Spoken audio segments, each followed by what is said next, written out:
సర్వమంగళ మాంగళ్యే శివే సర్వార్థ సాధకే శరణ్యే త్రయంబకే దేవి నారాయణే నమోస్తుతే. జ్యోతిషాభిమానులకు అందరికీ నమస్కారం.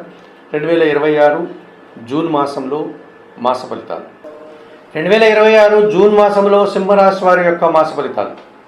ఈ సింహరాశి వారికి 3 గ్రహాలు అనుకూలంగా సంచరిస్తూ 30 నుంచి 40% శుభఫలితాలు వస్తున్నాయి. 5 గ్రహాలు ప్రతికూలంగా సంచారం కొనసాగించే వాతావరణం కనిపిస్తుంది.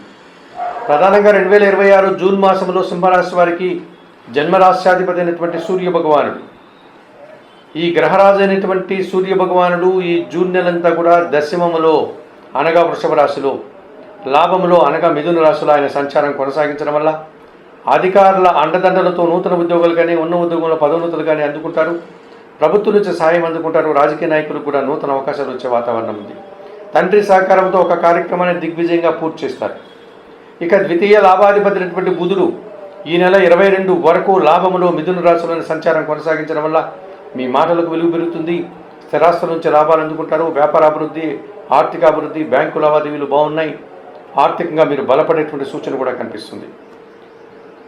తృతీయ దశమాధిపతి అయినటువంటి శుక్రుడు ఈ నెలంతా కూడా లాభములో మిథున రాశిలోను, ఆ తర్వాత వ్యయములో కర్కాటక రాశిలోనూ సంచరించడం వల్ల సృజన సహకారంతో చాలా కార్యక్రమాలు ప్రారంభిస్తారు.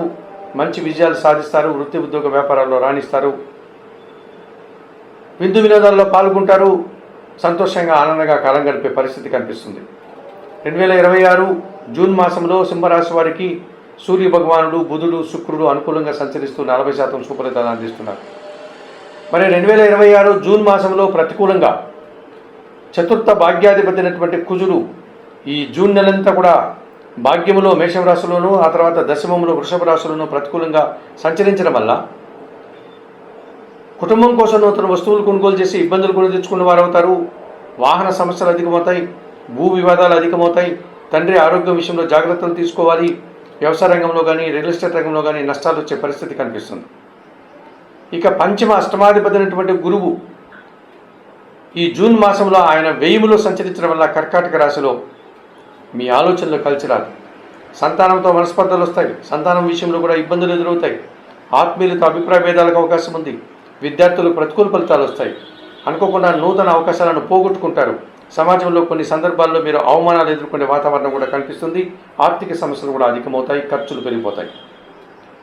షష్టమ సప్తమాధిపతి అయినటువంటి శని అష్టమములో మీనరాశిలో సంచారం కొనసాగిస్తున్నాడు. పోటీ ప్రపంచంలో వెనకడుగు వేస్తారు. చిన్న చిన్న అనారోగ్య సమస్యలు అధికమవుతాయి. జీవిత భాగస్వామితో మనస్పర్ధలు వస్తాయి. వ్యవసాయ రంగంలో నష్టాలు వస్తాయి. అనారోగ్య సమస్యలు, ఆర్థిక సమస్యలు అధికమవుతాయి. పరివారి సహకార లోపం వల్ల ఇంట బయట పని ఒత్తిడి అధికమవుతుంది. సప్తమంలో కుంభరాశిలో రాహు సంచరిస్తున్నాడు. దుబారా ఖర్చులు, దుబారా ఆలోచనలు, విదేశీ వ్యవహారాలు ప్రతికూలంగా ఉన్నాయి. మీ అంచనాలకు మించి ఎదుటివారు మీ నుంచి ఆశించేటువంటి పరిస్థితి మీకు ఇబ్బందికరంగా మారుతుంది. జన్మరాశిలో అనగా సింహరాశిలో కేతు సంచారం వల్ల నిరాశ, అశాంతి అధికమవుతుంది. కొన్ని కార్యక్రమాలు చేయడానికి ఆటంకాలు అధికమవుతాయి. ఎదుటివారిని ఒప్పించలేకపోతారు. వారికి తగినంతగా మీరు అందించలేకపోతారు. ఆ రకమైన నిరాశ, అశాంతి మిమ్మల్ని ఇంట బయట కూడా ఇబ్బంది పెట్టే పరిస్థితి ఉంది. మరి 2026 జూన్ మాసానికి గాను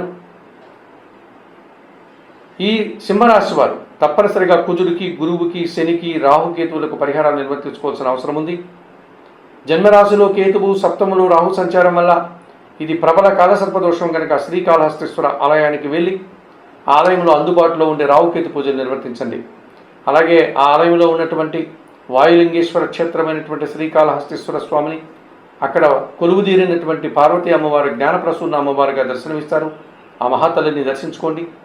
అక్కడ శైవ గురువైనటువంటి దక్షిణామూర్తి స్వామివారి దర్శనం ఉంటుంది. స్వామివారిని దర్శించి ఆయన ఆశీస్సులు అందుకోండి. ఇక అష్టములో శని దోషం ఉంది. ఏమాత్రం అవకాశం ఉన్న శనీశ్వరుని స్వామి ఆలయానికి వెళ్ళి అభిషేకం నిర్వర్తించండి.